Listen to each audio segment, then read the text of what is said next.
If you find that your knee is collapsing in on a whole range of activities, so in squats, sometimes when you're squatting down, what you'll see is your knee will want to collapse in. Single leg squats as well, sometimes the knee collapses in, and if you're doing lunges or if you're stopping in a sport situation and your knee collapses in, that's called a knee valgus.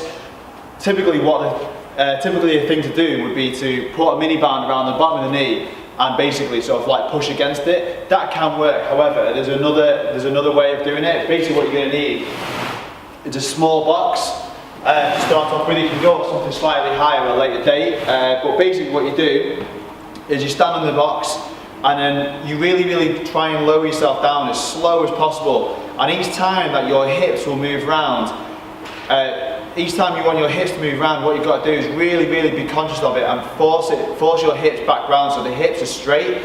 And also you want to try and keep your knee, hip and ankle in a nice straight line, and slowly lower yourself down as far as you can. Touch your heel on the ground and then drive yourself back up. And as you get better, you can actually increase the height of the box. The temptation will be with this is basically as you go down, you want to pop the hip out and drop their foot to try and get it a bit lower. That's just basically a sign of a bit of weakness. So really try and resist all that and try and keep the hips in line, don't let them rotate, hip, knee and ankle in a nice straight line, keep the chest up, the heel on the ground, and try not to cheat by dropping that hip. Try and go as slow as possible.